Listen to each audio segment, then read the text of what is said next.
미국의 움직임이 다급해졌습니다. 초강대국 미국은 경제와 군사 등 거의 모든 분야에서 세계 질서를 주도하고 때로는 강압적이고 콧대 높은 행동을 하며 철저히 자국의 이익을 도모해왔습니다. 다행히 대한민국은 미국과 혈맹으로 일컬어지는 비교적 가까운 동맹이기에 여러모로 도움을 받기도 했지만 때로는 어이없는 갑질에 분을 삼키면서도 어쩔 수 없이 미국의 결정을 따라야 하는 상황도 많았는데요. 무기 분야도 예외는 아닙니다. 미국이 개발하고 생산하는 무기들 중에는 다른 나라의 무기들로는 대체가 불가능한 것들이 많아서 북한은 물론이고 중국과 일본도 경계해야 하는 한국은 언제나 최첨단 미국산 무기에 대한 갈증을 느껴오곤 했습니다. 지금은 한국도 다양한 무기의 국산화를 이뤄냈지만 모든 무기 체계를 국산화시킬 필요도 없고 그러기 위해선 오랜 시간이 필요하기에 당장의 대비태세와 전력 상승을 위해서 미국 무기의 도입은 필연적이기도 합니다. 하지만 철저한 손익계산과 전략적 계산을 통해 무기를 판매하는 미국은 무기 수출을 쉽게 허락하지도 않습니다. 그런데 최근 미국이 한국의 첨단 미사일 판매를 전격적으로 승인했습니다. 우리 입장에서는 전력을 강화할 수 있으니 매우 긍정적인 일이지만 모든 나라가 그렇게 생각하지는 않고 있습니다. 오늘은 한국에 대한 미국의 미사일 판매 승인에 극렬하게 반발하는 나라와 그 배경에 대해 알아보도록 하겠습니다. 중국이 미국과의 전쟁을 조용히 준비 중이라는 소식이 전해졌습니다. 얼마 전 중국의 새로운 극초음속 미사일 둥펑 27의 존재가 드러나 미국을 충격에 빠뜨린 것입니다. 홍콩 사우스 차이나 모닝포스트가 보도한 바에 따르면 둥펑 27은 단일 극초음속 활공체에 다탄두를 탑재할 수 있는 대륙간 탄도미사일로 이제까지 존재가 확인된 바 없는 무기입니다. 미국 정보당국에서도 존재 가능성 정도만 확인했을 뿐 실제로 그 무기가 어디에 배치되었는지 혹은 실존하는지조차 그 진입하기 어려울 정도로 극비리에 감춰진 무기였는데요. 그런데 이번 사우스 차이나 모닝포스트의 보도로 그 존재가 드러난 것입니다. 이미 4년 전인 2019년에 실전 배치가 완료됐지만 2023년이 될 때까지 외부 공개를 철저하게 숨긴 것인데요. 사실이라면 중국 본토에서 하와이까지 타격이 가능하므로 미국 기지가 있는 괌을 순식간에 타격할 수 있는 미사일입니다. 정보에 따르면 이미 중국 산둥성 주변에 둥펑 26도 배치돼 있고 계속해서 그 물량이 늘고 있는 가운데 둥펑 27까지 고려해야 한다면 미국이 감당해야 할 부담이 늘 수밖에 없습니다. 하지만 중국은 뒤에서 미국을 향한 칼을 갈고 있으면서 앞으로는 화해의 가면을 쓰고 거짓된 제스처를 취하고 있습니다. 얼마 전 미국 샌프란시스코 인근 우드사이드에서 열린 미국과 중국 두 정상의 만남은 많은 화제를 불러일으켰는데요. 러시아 우크라이나 전쟁, 이스라엘 하마스 전쟁 이후 중국에 대한 미국의 강경 대응이 힘을 잃고 있는 상황에서 양국 정상 간의 회담이 벌어졌기 때문에 어떤 결과가 나올지 전 세계에 관심이 쏠렸습니다. 예전만큼 중국을 향해 날선 반응을 보이지 못하게 된 미국은 이번 회담에서 군사대화 채널을 복원하는 것과 더불어 양국 협력에 대해 이야기를 나누었습니다. 바이든 대통령은 양국군 고위급 소통 채널을 열어두는 것은 물론이고 사령관급 전화통화 역시 재개하기로 얘기하면서 하나의 중국을 존중하겠다는 뜻을 밝혔습니다. 시진핑 역시 한 발 물러서 중국은 대만의 군사행동을 할 계획이 없다고 말하며 대만 무력 침공 의사가 없다고 분명하게 밝혔습니다. 이어 중국은 미국 역시 구체적인 행동으로 대만 해협에 존재하는 긴장을 해소하기 위해 조치를 취할 것을 촉구했습니다. 하지만 미국은 대만 해협에서 벌어지고 있는 긴장의 원인이 중국에 있다는 사실은 분명히 아는 모습을 보였습니다. 미국과 중국이 첨예하게 대립하던 예전과 다르게 대화 채널도 열고 한층 누그러진 모습을 보였지만 중요한 부분에 있어서는 여전히 모두 물러서지 않는 입장을 고수하고 있다는 것을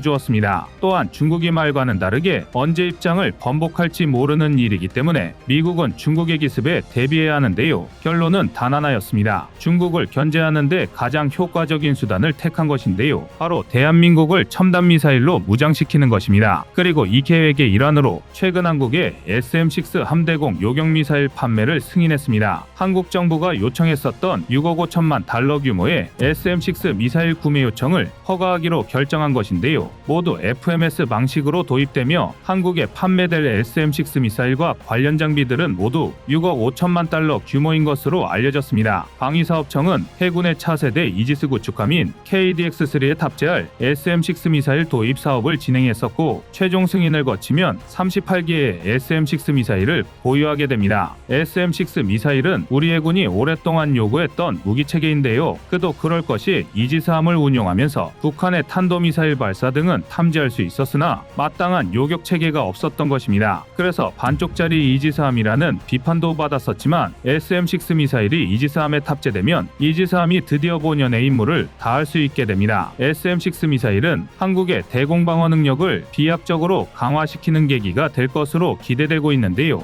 길이 6.5m, 직경 34cm이며 무게는 1506kg, 최대 속도는 마하 3.5에 달합니다. 항공기, 함정, 탄도미사일 등 다양한 목표물을 타격할 수 있는 다용도 미사일로 극초음속 무기를 요격하는 것도 가능합니다. 또한 기존 함대공 미사일인 SM-2에 비해 사거리가 2배 이상 늘어났다는 특징을 가지고 있는데요. 항공기 및 함정의 경우 240에서 460km 떨어진 목표물을 타격할 수 있을 뿐만 아니라 탄도미사일은 수백 킬로미터 밖에서 날아오는 미사일을 최대 35km 고도에서 요격할 수 있습니다. 게다가 SM-6를 기반으로 한 극초음속 대함미사일의 개발까지 진행 중인데요. 이미 지난 2016년에 해역호위함을 모의표적으로 삼아 SM-6를 발사해 격침시키는 시험에 성공하며 그 능력을 증명해냈었고 SM-6 블록 1B라고 명명한 극초음속 대함미사일로 개발이 진행되고 있습니다. 완성된다면 마크 41 VLS에서 운용할 수 있는 유일한 극초음속 대함미사일이 되며 세종대왕함, 정조대왕함 등 한국 이지스함 역시 마크 41 VLS를 탑재하고 있기에 한국 함정에서도 운용이 가능합니다.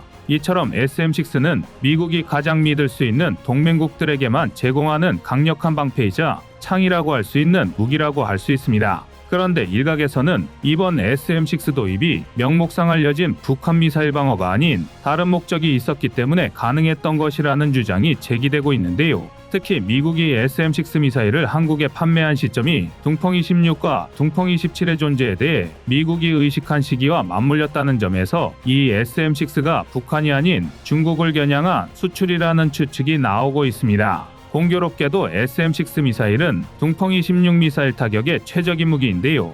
2016년 말 미국은 태평양에 있는 이지스 구축함 존폴 존스함에서 SM-6 미사일을 시험 발사해 둥펑 26과 유사한 미사일 요격 실험을 한 적이 있습니다. 올해 4월에도 비슷한 실험에 성공했었는데요.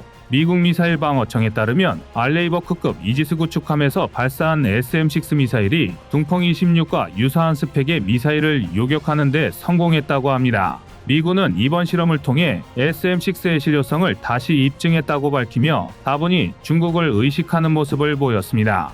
이런 사실들로 미뤄보면 북한 방어용이라기보다 한국에 SM-6를 제공해 중국을 견제하는 것이 미국의 주목적 아니냐는 주장이 나올 수밖에 없습니다. 실제로 중국 역시 한국의 SM-6 수입과 관련해 민감한 반응을 보이기도 했습니다. 최근 한국과 유엔사 국방장관회의에 대해 뜬금없이 손가락질을 하고 볼멘소리를 한 것입니다. 중국은 유엔군이라는 것 자체가 시대에 맞지 않는 조직이라고 비판하며 유엔군 간판을 걸고 한국과 회의를 여는 것은 동북아시아의 긴장을 조성하는 행위임은 물론이고 불안한 한반도 정세에 기름을 붓는 행위라고 맹비난을 퍼부었습니다. 일각에서는 중국과는 직접적으로 연관이 없는 회의임에도 불구하고 중국이 대변인의 입을 통해 강력한 비판을 한 것은 이번 SM-6 도입에 대한 항의 표시라고 분석하고 있습니다. 한국의 방공망이 완벽히 갖춰짐에 따라 만약 중국이 둥펑 미사일을 통해 미군 기지를 타격하려고 해도 중간에서 한국이 둥펑 미사일을 무력화할 수 있어 중국 입장에서는 굉장히 막막해진 상황이라는 것입니다. 중국의 대만 침공 시나리오가 미군 기지를 타격하며 시작하는데 그 첫 번째 단계부터 한국의 방공망에 막힐 수밖에 없게 된 셈입니다. 이번에 도입되는 SM-6는 우리 해군의 네 번째 이지스함인 정조대왕함에 가장 먼저 배치가 되는데요. 한국이 구축하고 있는 한국형 미사일 방어 체계를 완성하는 활용점정이 될 거라는 평가를 받고 있습니다. 북한의 핵미사일 위협에 한국은 대공방어 시스템을 꾸준히 강화해 왔었고 오랜 노력으로 한국형 MD는 점차 단단해져 갔습니다.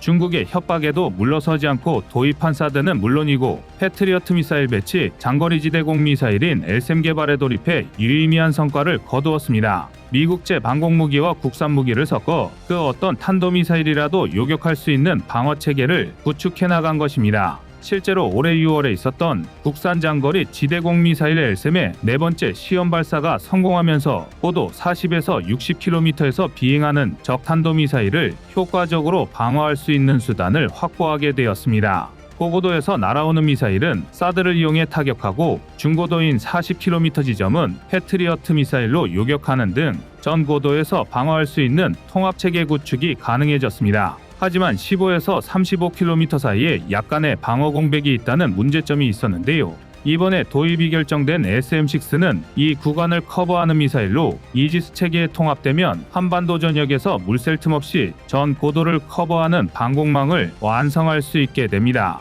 최근 이스라엘 하마스 전쟁을 통해서도 알 수 있듯이 대규모 미사일이 한 번에 날아오면 모두 방어하는 것은 불가능에 가깝습니다. 그러나 피해를 최소화하고 빠르게 반격하기 위해 미사일 방어 시스템의 높은 완성도가 매우 중요하다는 점에서 SM-6의 도입은 대한민국 안보에 매우 긍정적인 효과로 작용할 것으로 보입니다. 이상 꺼리튜브의 두 번째 미션이었습니다.